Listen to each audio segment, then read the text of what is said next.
Hello friends, welcome to yet another video from Kulture Katha. So, it's Navratri again, that time of the year to celebrate the feminine. Of course, Navratri is celebrated differently in different parts of India.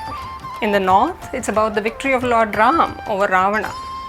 In the west, it's time to grab the sticks and groove the garba. While in the east, it's a grand celebration of the victory of goddess Durga over the wicked demon Mahishasura. But in India, religion is not always serious business. In the south, for instance, Navratri is mostly a fun festival and is celebrated in a unique fashion with what is called the Bommai Kolu.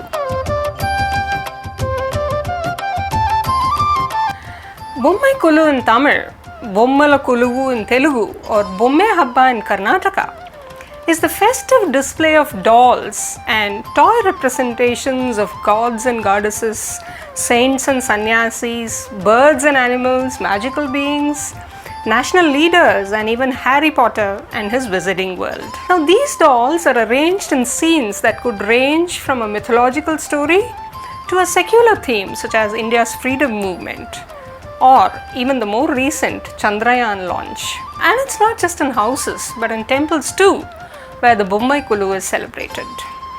The huge display of dolls at Madurai Meenakshi Amman temple, for example, is a sight to behold. So, what's the myth behind the Bommai Kolu? How does it connect to Shakti?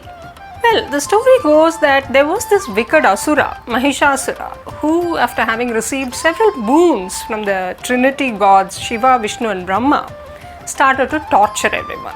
Having given the demon all the boons he had asked for, Shiva, Vishnu and Brahma were now powerless to stop his atrocities. As even the great gods were now powerless against him, they approached goddess Shakti for help. But so powerful was Mahishasura that even Shakti realized that her powers alone would not be enough to fight him. So she asked the Trimurti gods, namely Shiva, Vishnu and Brahma, and the Devas to give her all their powers too, so she could take on Mahishasura. Thankfully, with the strength acquired from the Devas, Shakti eventually managed to slay the wicked Mahishasura. But unfortunately, having given away all their powers to Shakti, the three great gods, Shiva, Vishnu and Brahma, and the Devas, all turned into lifeless dolls.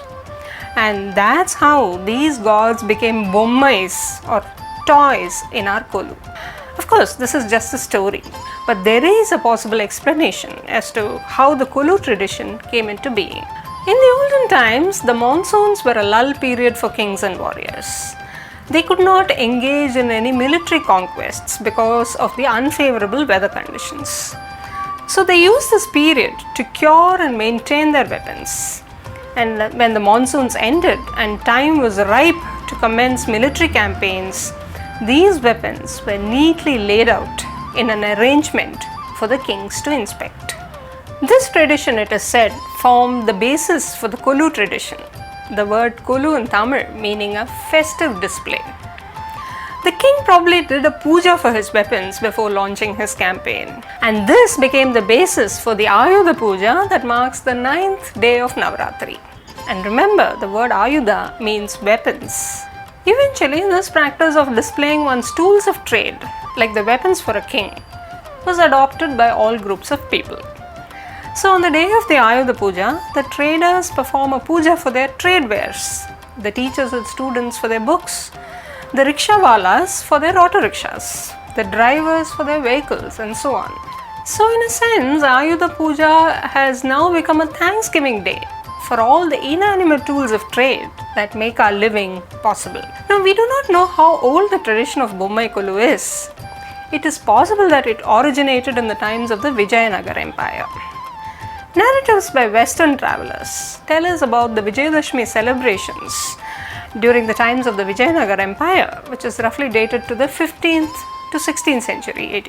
According to these accounts, the king, along with his courtiers, watched the royal procession from the Navaratri Mandapam in his capital city of Hampi. The king's infantry, cavalry, his weapons and his soldiers were all part of the procession. Imagine it's something like our modern day Republic Day parade.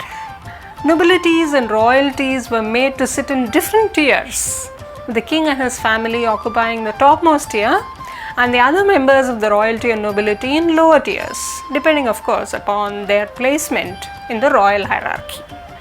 This tiered seating arrangement of the royalty probably became an inspiration for the Kolu, where we find the important gods and goddesses occupying the topmost layer, or padi or step as they are called, while the images of saints, holy men and world leaders occupy the lower steps.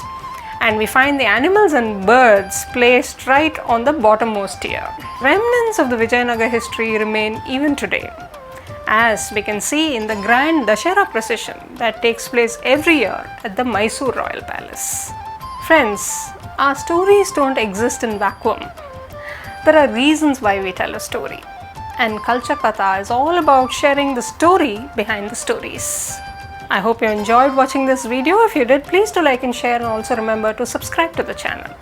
Subscriber friends, do ensure you've pressed the bell icon to receive notifications on new video uploads. Till we meet again over yet another interesting story, it's Tata, bye bye, take care, and a very, very safe and happy Navratri to you all.